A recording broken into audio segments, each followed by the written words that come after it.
Assalamualaikum warahmatullahi wabarakatuh.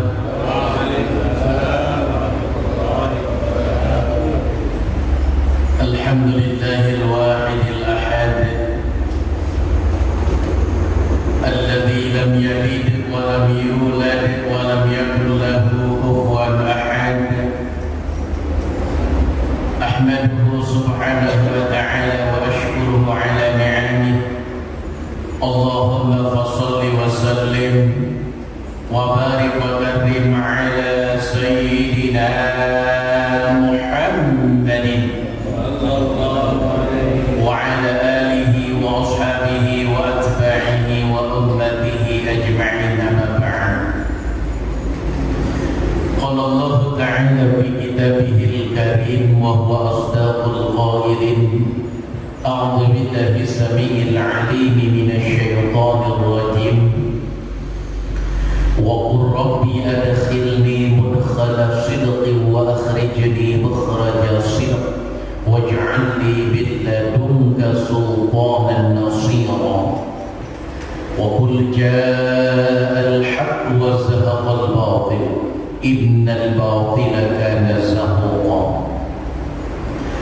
وقال النبي صلى الله عليه وآله وسلم أربع من أعطيهن فقد أعطي خير الدنيا والآخرة: لسان ذاكر وقلب شاكر وبدان على البلاء صابر وزوجة لا تبغيه خوفا بنفسها ولا ماله.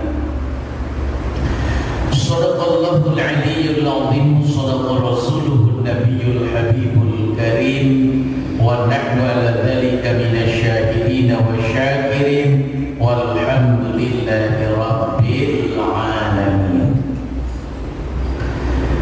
Yang saya hormati, saya muliakan para jamaah yang benar sekalian, jamaah salat subuh Masjid Baitul Izzah yang insyaallah semuanya dimuliakan oleh Allah Subhanahu wa taala.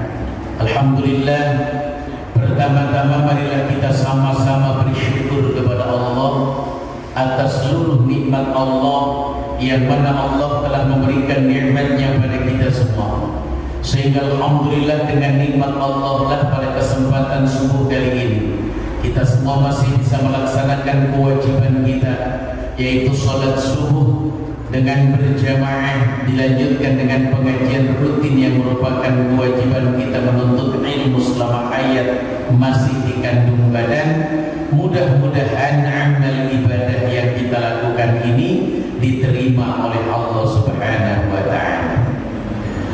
Rahmat teriring salam semoga Allah curahkan, semoga Allah limpahkan selalu kepada Nabi kita, Rasul kita, yaitu baginda Rasul Muhammad sallallahu alaihi wa alihi wasallam. Salatullah salamullah ala taha rasulillah. Salatullah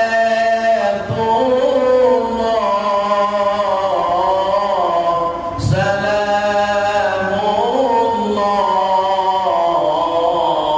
ala yasin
Hadis halaman 18 di kitab saya.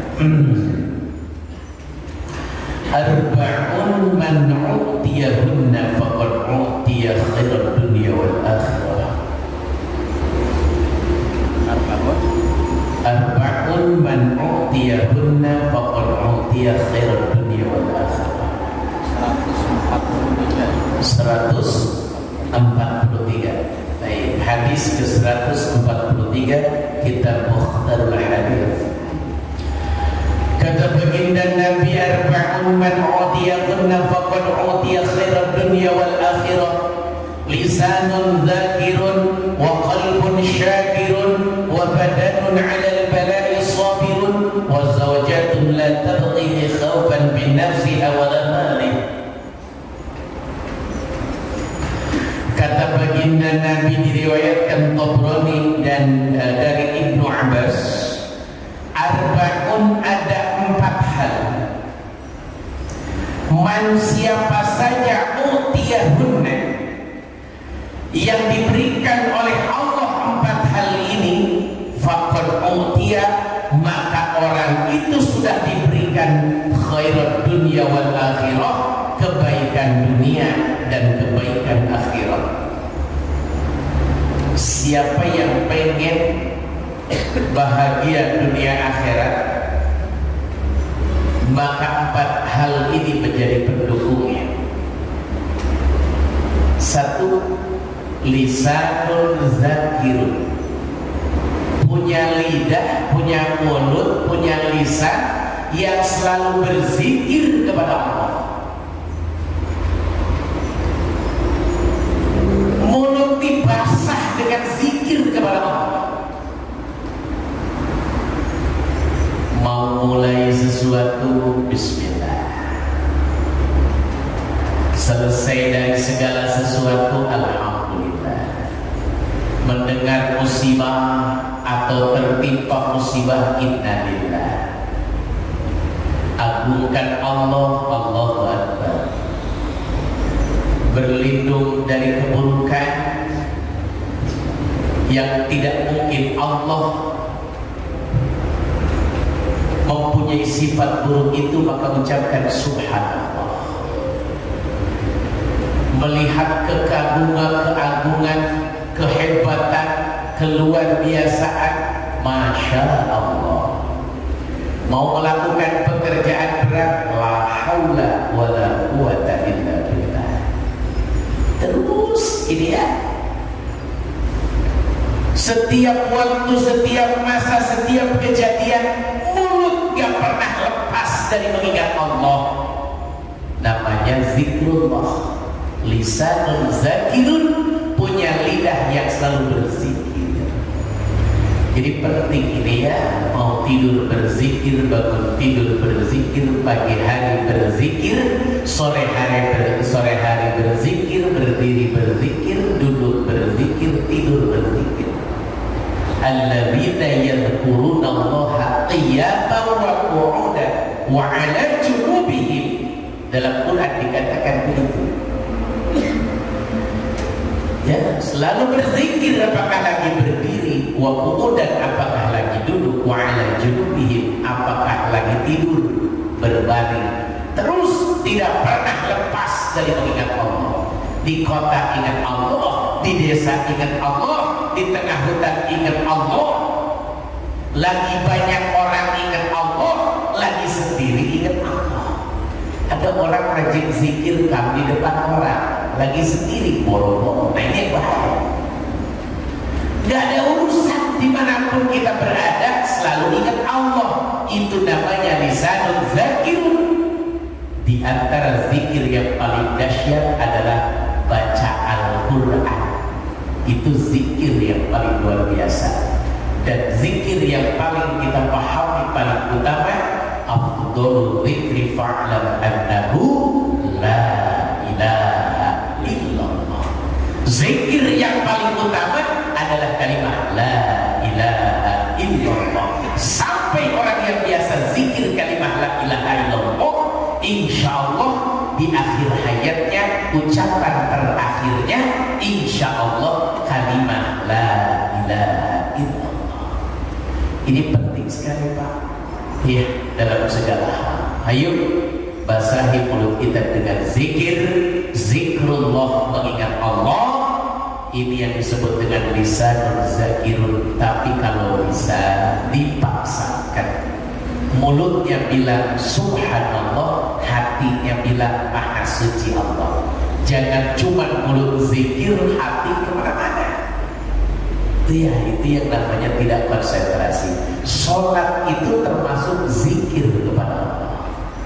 Ada orang sholat, mulutnya inna sholati wa nusuki, mulutnya rabbi firli warhamni, mulutnya subhana rabbiyal a'la wa bihamdihi, mulutnya Allahumma ba'id baini wa baina khatayaya, tapi hatinya tidak. Nah ini yang harus. Zikir yang terbaik adalah zikir yang khusyuk. Ketika bilang Allahu Akbar, di hati kita Allah Maha Besar. Ketika dia baca Quran, di hatinya memaknai apa makna yang ada di balik bacaan Quran. Itu zikir yang paling luar biasa. Makanya ada orang sholat sampai nangis. Kenapa? Karena ketika dia baca ayat neraka, ayat siksa, dia bayangkan begitu dahsyat siksaan Allah.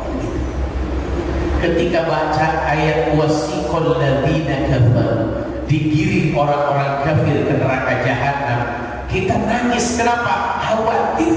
Kita pakai kopiah, kita pakai jubah, kita pakai sorban, hakikatnya kita bukan orang mukmin karena ada hal-hal yang kita lakukan melanggar aturan-aturan agama Allah. Nah ini makanya ada orang yang sampai naik saking paham. Nah itu namanya zikir yang betul-betul serius dan khusyuk. Ya. Yuk basahi mulut kita dengan zikir.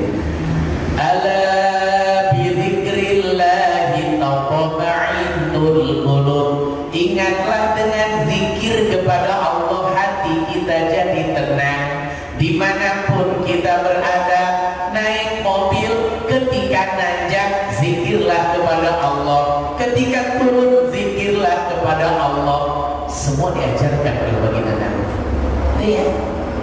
Naik kendaraan darat zikir kepada Allah, naik kendaraan laut zikir kepada Allah, naik kendaraan udara zikir kepada Allah. Jangan lepaskan diri kita dari zikir. Kenapa? Karena dengan zikir berarti kita mengingat Allah. Siapa yang selalu mengingat Allah berarti dia cinta sama Allah.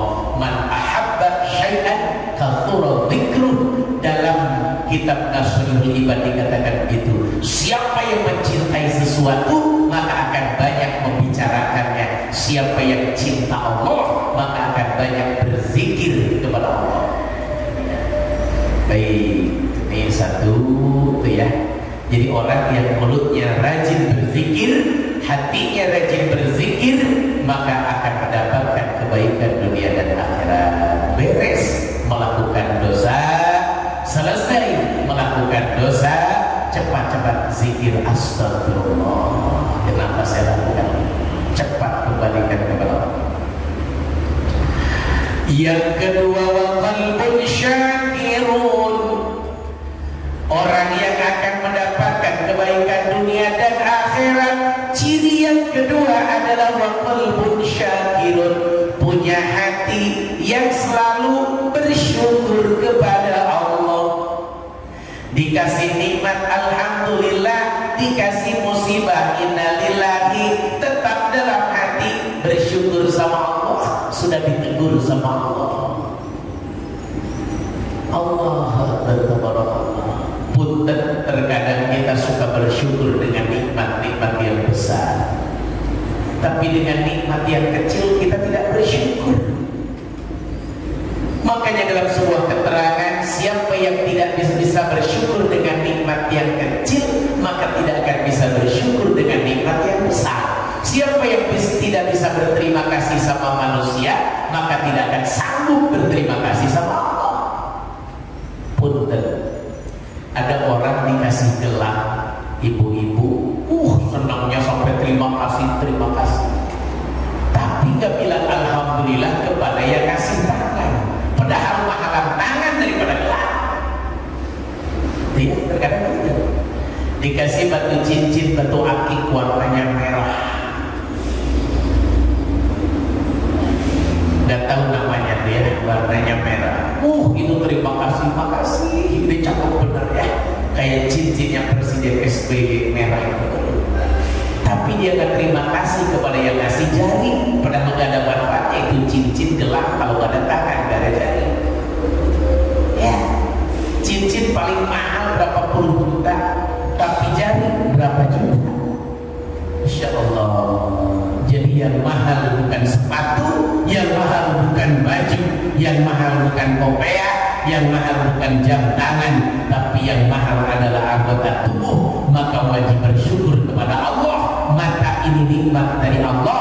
Kita akan merasakan hilangnya nikmat ketika mata kita nggak bisa lihat. Telinga ini adalah nikmat dari Allah.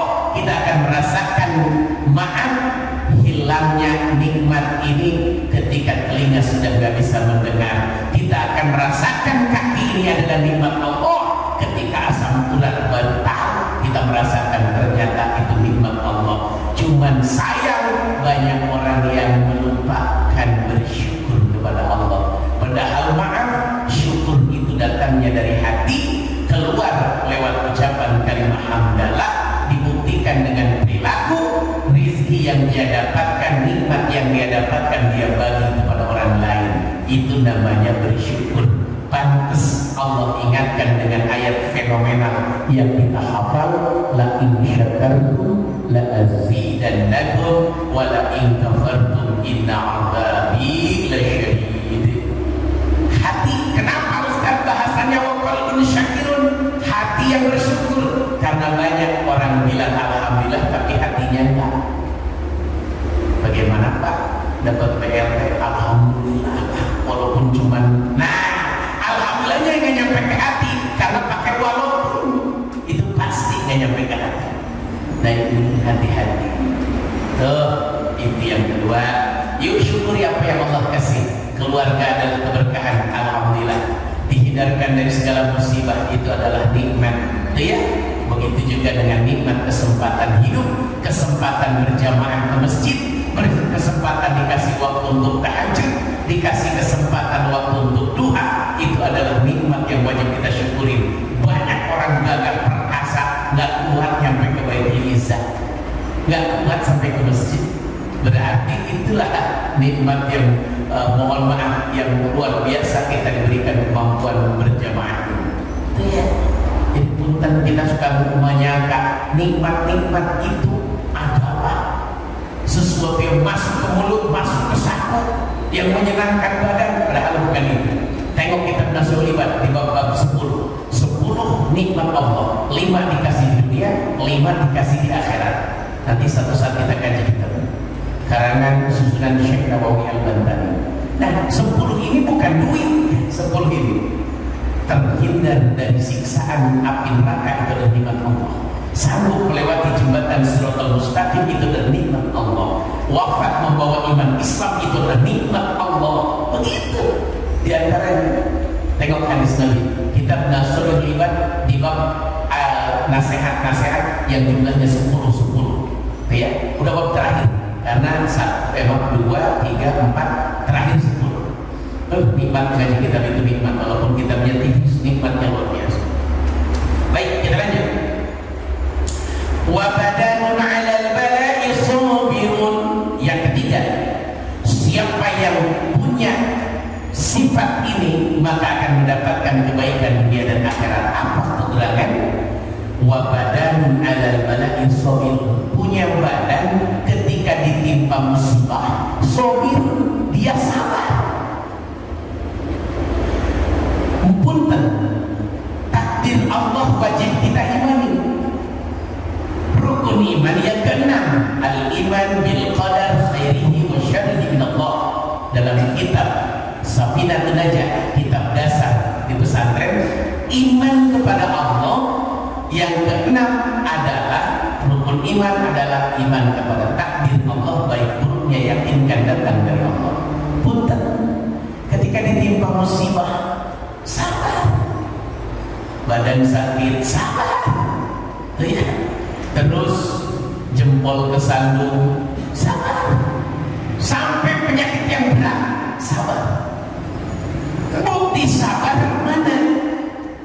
idza asabatuhum musibah qalu inna lillahi wa inna ilaihi raji'un. Ketika ditimpa musibah, dia bukan nyalahin Allah, bukan nyalahin tetangga, bukan nyalahin keluarga, bukan nyalahin orang lain, tapi yang dikembalikan adalah inna lillahi. Ini ujian dari Allah, akan Allah juga yang menyembuhkan. Ayah saya titipan dari Allah, Allah juga yang mengambil. Anak saya titipan dari Allah, Allah juga yang mengambil. Motor saya titipan dari Allah, Allah juga akan mengambil.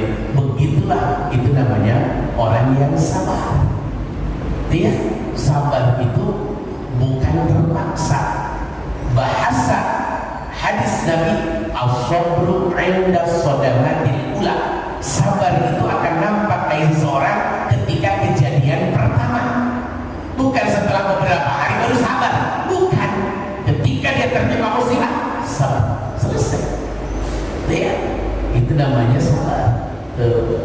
Yuk sabar. Sekarang diuji kita dengan ekonomi sulit. Sabar. Banyakin sedekah walaupun sedikit. Kenapa? Karena maaf, pekerjaan tidak menjamin rezeki. Karena yang jamin rezeki adalah Allah, bukan pekerjaan. Buktinya banyak orang nggak kerja tetap makan, berarti bukan gara-gara pekerjaan. Tidak. Banyakin sedekah. Ya, kenapa? Karena sedekah melempar bola ke tembok, balik ke badan kita. Itu ya, jangan tinggalkan sedekah walaupun cuma 5.000, 10.000 tiap subuh ke masjid. Jangan tinggalkan, itu pemancing rezeki kita. Ya, itu pemancing rezeki kita. Ustaz, saya bingung. Kan sedekah itu uang saya hilang. Kenapa jadi pemancing rezeki? Itulah hebatnya Allah. Hilang 10.000, kembali 10 juta. Itulah dahsyatnya Allah. Tapi jangan pernah sedekah pengen dibalas 10 juta. Ikhlaskan hati kita, baru Allah balas. Orang yang tidak ikhlas siap-siap hanya dapat kekecewaan. Begitulah Allah nunggunya ikhlas. Wa ma umiru illa liya'budullaha mukhlishina lahuddin hunafa'a wa yuqimus salata wa yutuz zakata wa dzalika dinul qayyimah. Yang ditunggu sama Allah dalam ibadah disuruh untuk ikhlas. Begitu dahsyat, begitu luar biasa. Jadi bapak-bapak, yuk kita sabar ketika ditimpa musibah apapun. Wa zawjatun la tabghihi khaufan min nafsiha wa la mali. Yang keempat, siapa yang punya ini maka akan mendapatkan kebahagiaan dunia dan akhirat. Apa itu? Setelah lisan berzikir, hati selalu bersyukur, badan ketika ditimpa musibah sabar. Yang keempat, wazaujatun, punya pasangan hidup, la tabghihi khaufan min nafsiha, seorang istri yang tidak mengkhianati dirinya wala mali, dan tidak mengharapkan harta. Punya istri yang soleh, ternyata pendorong kebahagiaan dunia dan akhirat itu istri yang soleh. Punten, istri yang soleh ini bukan main-main. Membuat hati kita bahagia, membuat di akhirat kita senang. Di akhirat akan banyak suami yang diseret ke neraka gara-gara perilaku istrinya. Tengok, ada sebuah hadis mengatakan begini: awwalu ma yuhasabu bihil 'abdu yaumal qiyamah as-shalah. Yang paling pertama dihisab hamba di akhirat adalah salatnya. Itu secara umum. Nah, beres salatnya dihisab, suami itu akan dihisab tentang istrinya. Itu ribet. Hati-hati punya istri nggak pakai jilbab, menutup aurat, itu akan nyeret kita di akhirat. Beruntung orang-orang yang punya istri solehah, sanggup menjaga diri, menjaga kehormatan, jaga ibadah. Nikmat, luar biasa. Tidak banyak tuntutan. Dia hobinya tawaf di Baitullah, bukan tawaf di Lipo Karawaci. Coba punya istri tiap hari pengen yang ke salon,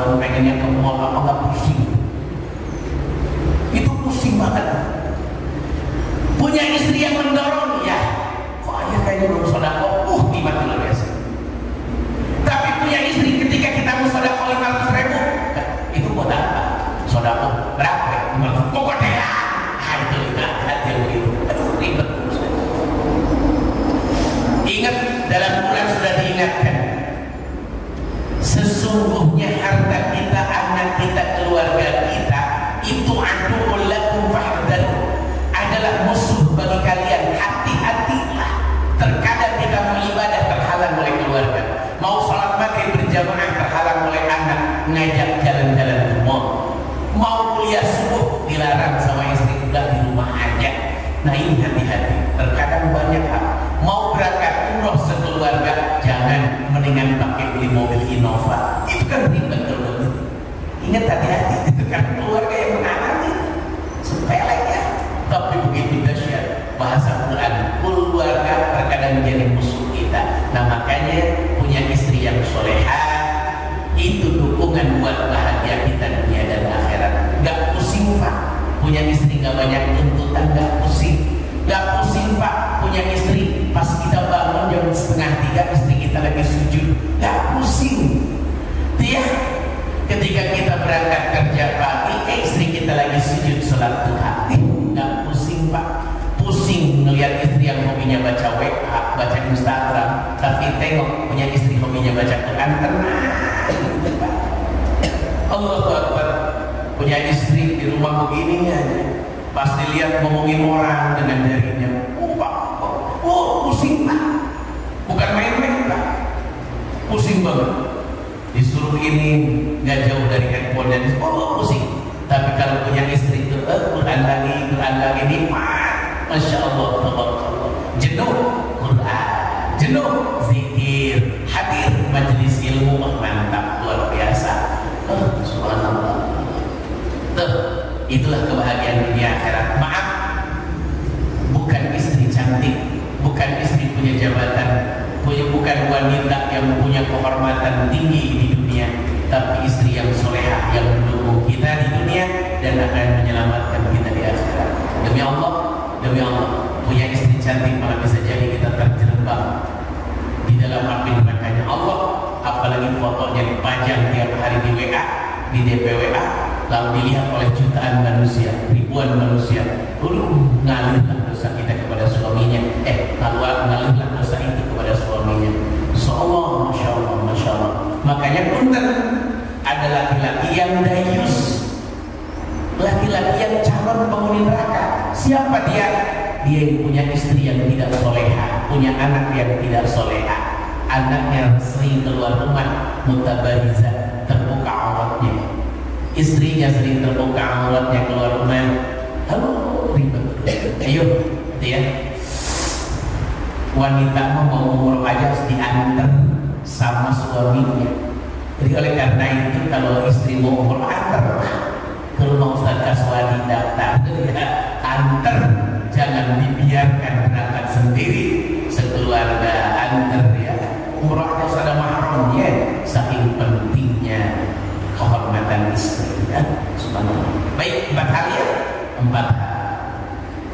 Jadi lisan yang selalu berzikir, hati yang selalu bersyukur, badan yang selalu sabar, punya istri soleh yang tidak mengkhianati dengan dirinya dengan harta suaminya, atau istri yang soleha. Mohon maaf, maka kalau punya 4 hal ini tenang dunia, di akhirat juga tenang. Nikmat yang luar biasa. Hadis yang kedua 140 berapa Pak? Yang keduanya? 4 ya. Hadis yang kedua, arba'un haqqun 'ala Allah ala yudkhilakumul jannah wa la yudhiqahum na'imaha mudminu khamrin wa akilu riba wa akilu malil yatim bil ghairi haqq wal 'aquli walidayhi. Rawahul Hakim. Hadis ini diriwayatkan oleh Imam Hakim. Kata baginda Nabi mengkenen, arba'un, ada 4 hal hakun wajib ala Allah, kepada Allah, ala yudkhilahun ya, agar Allah tidak memasukkan 4 golongan ini al-jannah, ke dalam surga. Arba'un, ada 4 golongan manusia hakun wajib ala Allah, bagi Allah, ala yudkhilahum, Allah tidak memasukkan mereka al-jannah, ke dalam surga, wala yudhiqahum na'imaham, dan Allah wajib tidak memberikan rasa nikmatnya surga. Jadi 4 golongan ini tidak mungkin masuk surga kecuali bertobat kepada Allah. 4 golongan ini tidak mungkin masuk surga, tidak mungkin. 1, mudminu khamri, mudminu khamri, orang yang selalu minum minuman keras, mabok, judi. Kalau dulu kan minuman keras, kalau sekarang narkoba dan segala macam, nah, ya, sabu-sabu segala macam namanya ya. Orang yang hobi mabuk-mabukan pun mohon maaf lahir batin, dia tidak akan pernah dimasukkan ke dalam surganya Allah. Kenapa? Sholatnya aja gak diterima sama Allah, ibadahnya saja gak diterima. Orang sekali minum minuman keras maka 40 hari tidak diterima ibadahnya. Setelah dicek dan dicek oleh dokter, ternyata minuman keras pengaruh di tubuhnya sekali minum itu 40 hari mempengaruhi jiwa, mempengaruhi badannya, dan diamnya di tubuh untuk 40 hari itu minuman keras. Jadi kalau tiap malam dia minum minuman keras, udah bayar. Itu ya, hati-hati minum minuman keras itu punten. Bagi kita mah hal yang sangat ditakuti betul, tapi bagi orang yang biasa mabuk malah ditunggu betul. Ya, ada satpam tiap malam bawa minuman gitu ya. Ada satpam tiap malam biar gak kena masuk angin bawa minuman plastikin, ternyata minuman keras ada yang gitu. Ya. Ada juga mohon maaf, orang kalau udah biasa minum minuman keras itu tidak mabuk. Saya pernah menemukan sebuah kasus.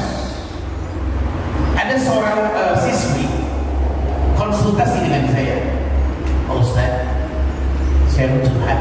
Baik, siswi sekali pakai jilbab rapi, pakai jilbab rapi, bukan pakai jilbab, pakai jilbab rapi untuk nongol. Dia mau curhat. Ini demi Allah kejadian di tahun kurang lebih 4 atau 5 tahun yang lalu kejadian. Saya bilang kenapa Nek? Saya mau nanya ke Pak Ustaz, bagaimana cara berhenti dari minum minuman keras? Cuma itu konsultasinya. Saya bingung kan, pertama saya juga nggak pernah walaupun setetes minum minuman keras. Tapi saya jawab dengan satu jawaban, takutlah kepada Allah, karena itu diharamkan sama Allah. Sudah, itu aja. Emang kenapa Nak? Kamu sering minum minuman keras? Betul Pak Ustaz. Kalau baru 12 botol sehari, saya nggak akan mau Pak Ustaz. Dari sejak kapan? Dari sejak SMP saya minum minuman keras sampai sekarang. Bayangkan ini kejadiannya kan? Baik, saya tanya, kok kamu nggak ditangkap polisi? Saya itu kalau minum minuman keras Pak, masukin ke plastik, lalu pakai es batu, pakai sedotan, ditaruhlah di plastik hitam, digantung di motor. Jadi kayak orang bawa minuman biasa. Sambil nongkrong minum gitu ya. Itu udah gak pernah mabuk saya. Satu pengalaman beliau, pengalaman anak ini yang bikin beliau kaget. Pakai sabu-sabu itu yang bikin kaget. Kenapa? Dia menemukan sabu-sabu, lalu dia pakai. Itu semalam suntuk di kamar dia. Tidak ada pekerjaan yang dia bisa lakukan kecuali nyapu. Jadi hobinya nyapu aja, terus aja nyapu di kamar. Semalam suntuk. Itu cerita anak ini. Saya sedih ngedenger cerita itu, sedih. Dia nangis, dia pengen berhenti tapi gak bisa. Istilah orang Arab, man sab'a ala syai'in sab'a alaihi. Siapa yang membiasakan satu kebiasaan maka akan biasa. Ternyata betul Pak. Kalau kita minum setengah gelas saja pasti mabuk, tapi karena dia udah biasa dari SMP kelas 1 bergaul dengan teman-temannya mabuk, maka sampai SMA dia 12 botol sehari nggak mabuk. Ucapan beliau sendiri, kebenarannya hanya yang tak dia sendiri, tapi itu nyata-nyata sambil nangis ya. Akhirnya saya bilang, takutlah kepada Allah. Kenapa kamu bisa begini? Dia menceritakan sebuah cerita dramatis. Pak Ustaz, kenal gak dengan seorang ini? Disebutkan nama seseorang. Kaget saya. Kenal.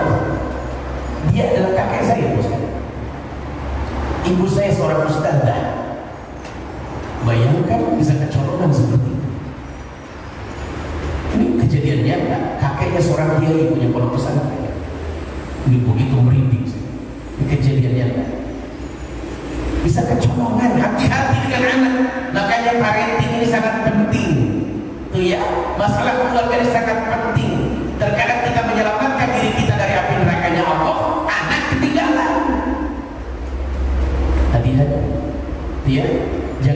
senang punya anak kamar sendiri, anak punya kamar sendiri, punya TV sendiri, punya internet sendiri.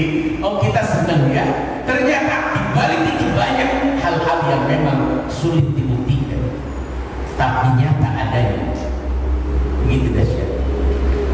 Akhirnya saya kasih solusi cuma satu. Nah, kamu cari pesantren. Biar kamu lepas dari pergaulan dengan siapapun kecuali dengan orang yang tinggal di pesantren itu. Alhamdulillah, beliau nurut, anak itu nurut, pesantrenlah dirajak. Alhamdulillah, nggak jauh dari pesantren saya. Begitu dahsyat, begitu luar biasa pesantren. Betul-betul dia pengen tobat karena maaf dia harinya berumur dengan dosa. Nah ini sebuah cerita, Pak. Hati-hati. Jadi orang minum minuman keras tidak akan masuk surga. Rugi. Jangan. Yang kedua, wakil riba. Yang tidak mungkin masuk surga, Allah tidak mungkin memasukkan dia ke dalam surga. Wakil riba, orang yang memakan harta riba. Allah. Hati-hati Pak, harta haram. Jangan bahagia kita dengan rezeki yang haram. Mintalah sama Allah, Allahumma rizqna rizqan halalan thayyiban katsiran mubarakan fi ghairi ta'amin wa la syaqatin bi rahmatika ya rabbal alamin. Terus minta ya Allah berikan kami rezeki yang halal, barokah. Begitu. Tanpa lelah, tanpa capek. Begitu. Jangan sampai kita punya rezeki yang haram masuk ke anak kita, ke istri kita, ke diri kita. Kenapa? Quran sudah jelas, walladzi khabutha la yakhruju ila nakida. Sesuatu yang buruk akan menimbulkan buruk. Hati-hati. Maaf, jangan berbangga hati dengan pekerjaan kita, khawatir pekerjaan kita bercampur dengan yang haram. Allahu Akbar, tabarakallah. Hati-hati, tengok pekerjaan kita, tengok pekerjaan anak-anak kita. Ya, jangan dibawa pulang yang haram. Jangan sampai masuk ke tubuh dibeliin air, masuk ke tubuh dibeliin makanan, masuk ke tubuh dibeliin nasi uduk, nasi padang, masuk ke tubuh. Ingat keterangan ini. Kullu lahmin nabata abil haram fannaru awla bih. Daging yang ada di tubuh kita yang tumbuh dari makanan yang diharamkan, api neraka di akhirat lebih utama bagi Allah. Sebab mendingan makan daging yang halal daripada semur jengkol yang haram. Terbalik. Dia cari yang halal, sehalal-halal. Jangan sampai. Makanya Ustaz saya bingung nih. Terkadang saya juga perasaan sudah halal tapi takut tercampur dengan yang haram, takut ada. Makanya habis duha doa, Allahumma inna duha'a duha'uka wal baha'a baha'uka wal jamala jamaluka wal quwwata quwwatuka wal qudrata qudratuka wal ismata ismatuka. Allahumma in kana rizqi fis sama' fa'arsilhu. Ya Allah, andai kata rezekiku di langit, turunkan.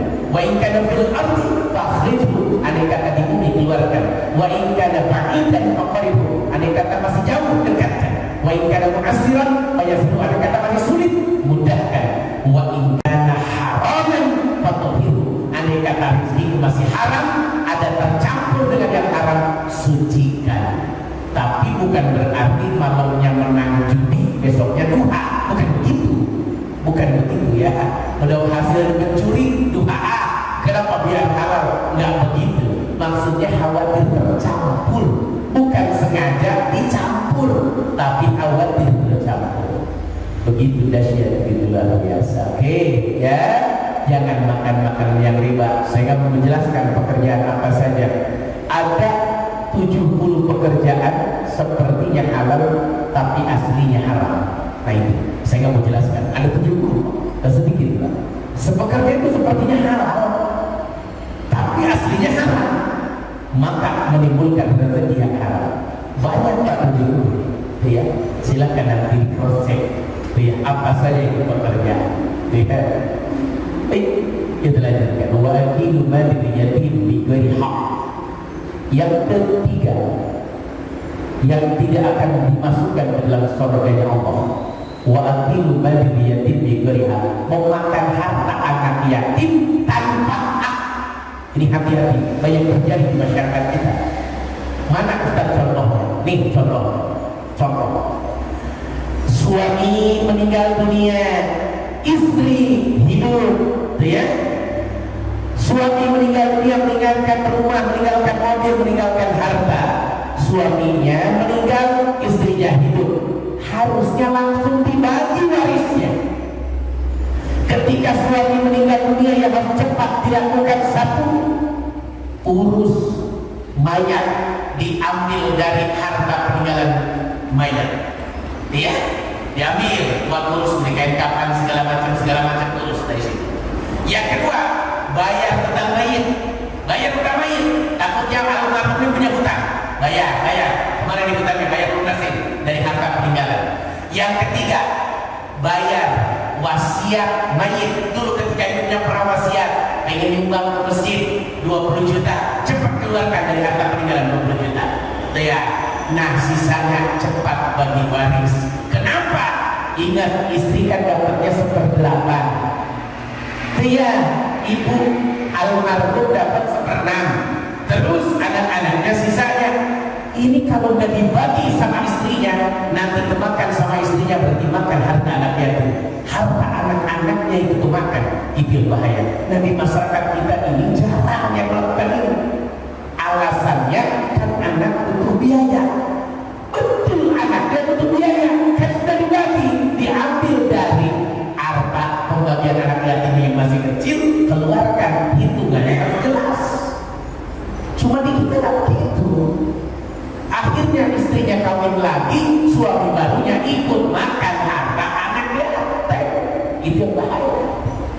Ini contoh kecil nih, bukan yang lebar, bukan lebar, yang kecil saja, itu kecil. Ya, sekarang istrinya nggak bagi nih harta waris. Harusnya kan dibagi, dia dapat 1/8. 1/8 hak dia. Ketika dia nikah lagi dengan laki-laki yang lain, silahkan dipakai 1/8 ini. Mau dimakan sama suaminya yang baru, silahkan, gak ada masalah selama dia ikhlas. Tapi hak anak yatim, laki-laki 2 bagian, perempuan 1 bagian, dimakan sama suami barunya atau oleh dirinya, maka itu termasuk zalim, memakan harta anak yatim. Tengok surat An-Nisa, begitu dahsyat cara pembagian waris. Kenapa tidak boleh kita memakan harta anak yatim? Apalagi saya nyebarin amplop atas nama anak yatim, dipakai beli mobil Avanza sama saya, waduh, lempar lagi. Dipakai makan keluarga saya, lebih parah lagi. Hati-hati para jamaah yang punya yayasan anak yatim. Yuk, betul, ngurus anak yatim begitu hebat, begitu dahsyat, tapi jangan sampai mengatasnamakan anak yatim lalu kita mohon maaf menipu orang-orang. Itu resikonya luar biasa. Allah wa akilu badal yatim, makan harta riba, perutnya akan besar sebesar gunung di akhirat. Ya, dan memakan harta anak yatim, siap-siap begitu dahsyat siksaannya, tempatnya neraka jahanam. Na'udzubillah. Yang keempat, fatamani ustad wal aqli walidayhi, orang yang tidak akan masuk surga tapi tempatnya adalah nerakanya Allah. Wal aqli walidayhi, orang yang nyakitin orang tuanya, anak yang nyakitin kedua orang tuanya atau salah satunya. Masya Allah. Punten. Quran sangat tegas, fala taqul lahuma uff wa la tanharhuma. Jangan berkata berkata kotor, berkata tidak sopan. Wa la tanharhuma, jangan berani bentak sama orang tua. Allah Akbar. Punten Ustaz, saya nggak pernah saya berbuat kasar. Betul, ketika orang tuanya sehat walafiat, tapi ketika orang tuanya mulai pikun, siap-siap kata-kata kasar bisa muncul terjadi. Habis makan minta makan lagi, habis buang air dicekokin, buang air lagi. Di situ kita nggak sabar. Orang tua akan kembali seperti anak-anak, akan seperti anak-anak perilakunya ketika sudah tua. pikun ada muncul, akhirnya lupa, akhirnya penyakit pun mulai datang. Disitulah ujian buat anak-anak. Makanya banyak anak-anak yang berdosa. Di antara anak yang berdosa tidak memaki, tidak membentak, tapi dia buang orang tuanya ke yayasan panti jompo. Itu bagian dari menyakitin orang tua. Ustaz, saya mau banyak duit, saya biayain di panti jompo. Walaupun dibiayain, mohon maaf lahir batin, itu tidak dibutuhkan oleh orang tua.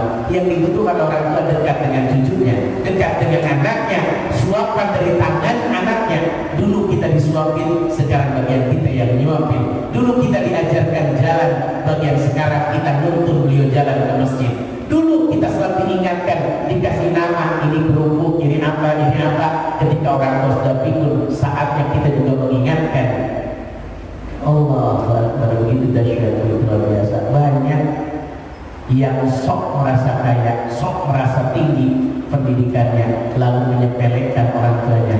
Padahal kita bisa begini gara-gara orang tua. Masya Allah. Wa qur rabbirhamhuma kama rabbayani shaghira. Dalam Quran sampai diajarkan langsung kalimatnya untuk mendoakan mereka. Allah, kalau begitu dahsyatnya. Jangan nyakitin orang tua, jangan pernah sekali. Orang tua memang tidak akan nampak mulutnya bahwa dirinya sakit, tapi hatinya, masya Allah. Berhati-hati. Kalau datang di rumah kita, berikan kamar terbaik. Bukan ditaruh di dekat dapur, dekat kompor gas, bukan. Taruh paling depan. Lihat, berikan tempat yang nyaman. Begitu. Terkadang orang tua tinggal di rumah kita, suruh jagain anak kita. Itu yang lebih bahaya itu. Itu yang orang tua yang dijadikan pembantunya. Masya Allah. Baik, dua hadis ini ya. Hindari minuman keras, jangan sampai kita melakukan. Hindari makan yang riba, hindari memakan harta anak yatim tanpa hak, dan hindari menyakiti kedua orang tua. Ayat Allah Astagfirullahaladzim. Allahumma salli wa sallim ala sayyidina Muhammadin fil awwalin wal akhirin wa barik wa karim wa radhiyallahu tabaraka wa ta'ala kulli sahabati rasulillahi ajma'in. Alhamdulillahi rabbil alamin hamdan syakirin hamdan na'imin hamdan yuwafi ni'amahu yukafi'u mazida. Ya rabbana lakal hamdu wa lakal syukru wa lakal mulku wa huwa ala kulli syai'in qadir. Allahumma inna asbahna nusyriku wa nusyriku hamalat 'arsyik wa malaikataka wa jami' khalqik annaka anta Allah la ilaha illa anta wahdaka la syarika lak wa anna Muhammadan 'abduka wa rasuluh. Allahumma arinal haqqa haqqan warzuqna ittiba'ah wa arinal batila batilan warzuqna ijtinabah. Allahumma inna nas'aluka ridhaka wal jannah wa na'udzubika min sakhatika wan nar. Rabbana ighfir lana dhunubana wa liwalidayna warhamna warhamna kama rabbayana shighara wa li jami'il muslimina wal muslimat wal mu'minina wal mu'minat al ahya'i wal amwat wa tub ilaik. Rabbana la tuzigh qulubana ba'da idh hadaytana wa hab lana min ladunka rahmatan innaka antal wahhab. Rabbana atina fid dunya hasanah wa fil akhirati hasanah wa qina adzaban nar. Bi fadlika subhana rabbika rabbil izzati amma yasifun wa salamun alal mursalin walhamdulillahi rabbil alamin. Mohon maaf bila ada ucapan yang tidak berkenan, yang benar dari Allah, yang salahnya saya mohon ampun kepada Allah dengan mengucapkan astagfirullah. Kita tutup dengan kalimat indah, subhanakallahumma wa bihamdika asyhadu an la ilaha illa anta astaghfiruka wa atubu ilaik. Billahi taufiq wal hidayah.